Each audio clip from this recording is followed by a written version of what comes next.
fans is still poking fingers at head coach Stephanie White for actually making the game not entertaining anymore, bro. This motion offense has to be addressed, and Stephanie White has to be held accountable because it's truly the offense that she's running, and it is not for Caitlin Clark at this point. Now, both Caitlin Clark and Stephanie White spoke to the media immediately. What really went down behind the scenes? Caitlin Clark just dropped a brutally candid truth bomb about her health. And trust us, she did not hold back. Stephanie White caught some strays too. Was it subtle shade? Pure honesty? Maybe both, delivered with the precision of a three-point dagger and chilled to perfection. This wasn't your typical press conference.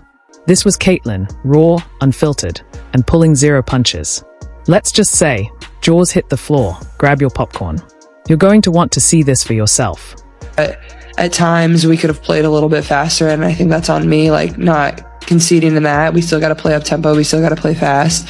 But I thought for the most part, we did a lot of stuff that coach wanted us to do. And, that wasn't why we lost.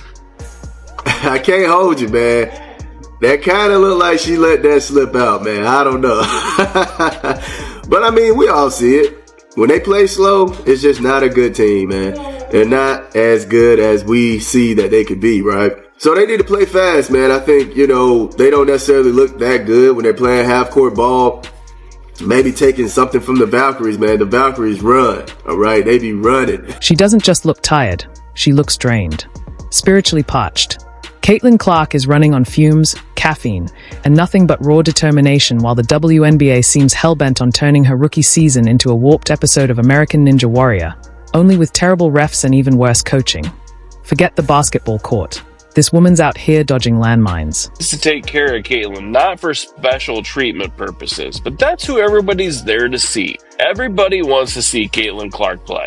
And if you let other teams and other people beat the shit out of her, she's going to spend 2 weeks out injured. And your attendance is going to drop because people aren't going to get the chance to see her. And if you actually want to be paid the same as the NBA players, obviously not by actual dollar for dollar, but for revenue percentage, you need to protect her. You need her to be playing at her best and not be having... She's been the poster child for hope, growth, and sold-out arenas.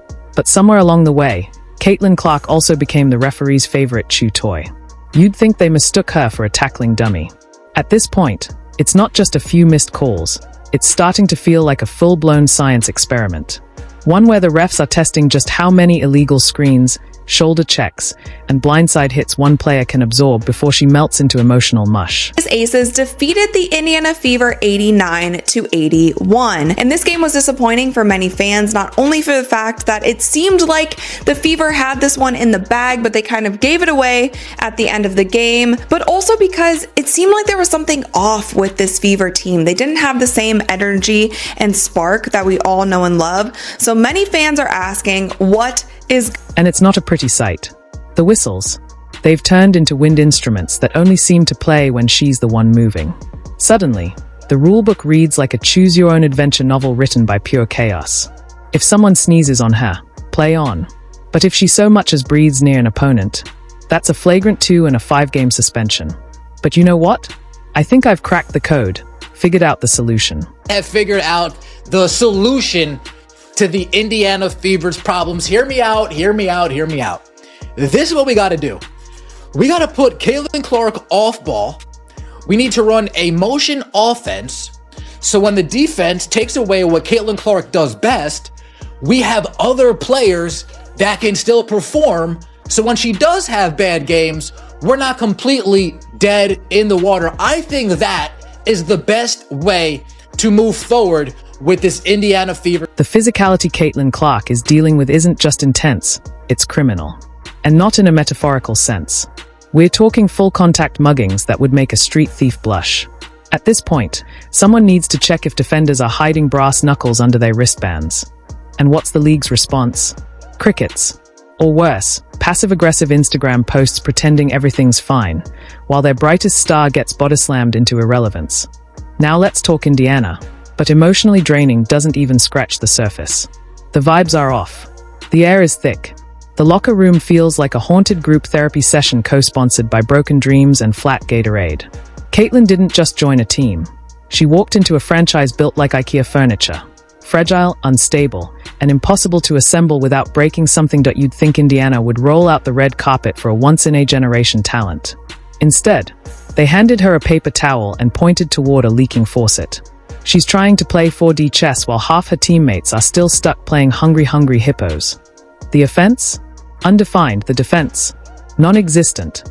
And somehow Stephanie White is on the sidelines sketching up plays like it's Pictionary, with invisible ink. There's no system. No direction. Just vibes, and not the good kind. First, talk about Caitlin Clark. So she struggled once again in this game. She was 7 for 20 from the field and 1 for 10 from 3, which puts her at 1 for 17 over the past few games.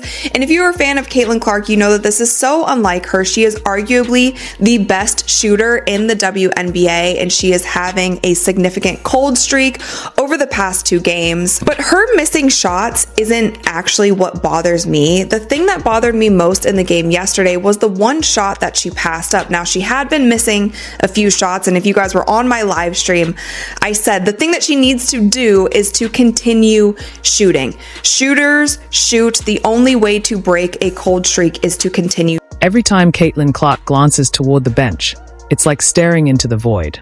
Stephanie White stands there, flailing her arms like she's trying to order coffee through a broken drive-through speaker, while the game unravels around her.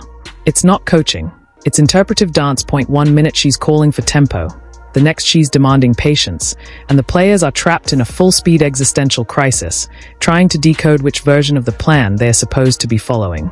And it's starting to show. Clark's game, once crisp, electric, and instinctual, now looks like it's stuck buffering.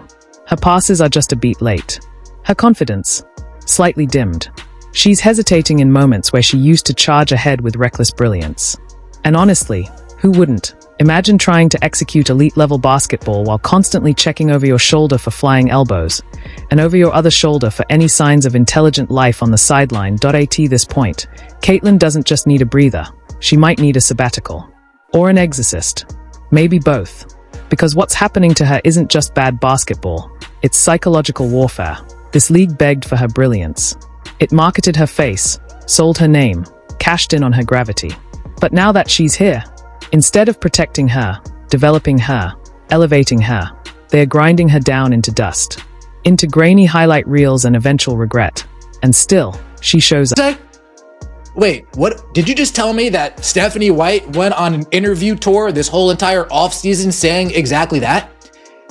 Did you just tell me Stephanie White went on an interview? So how come when Caitlin Clark has a bad game, this team looks like absolute dog shit? How come when Caitlin Clark isn't busy backpacking this team, it looks like absolute dog shit, coach? Just a question.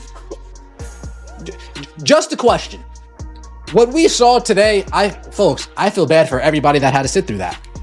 Everybody that wasted 2 hours and 25 minutes watching the Indiana Fever versus the Las Vegas Aces. I feel bad that we had to sit through that. That was a tough watch. And here's the real kicker. Caitlin Clark hasn't even hit her sophomore stride yet. This was supposed to be her glow-up season. The big leap. The I know exactly what I'm doing now phase. Instead, she's stuck in a real-life version of the Hunger Games, armed with a water pistol and flanked by a crew of mismatched teammates. While fans are shouting for help, league officials are busy playing Sudoku with the rulebook.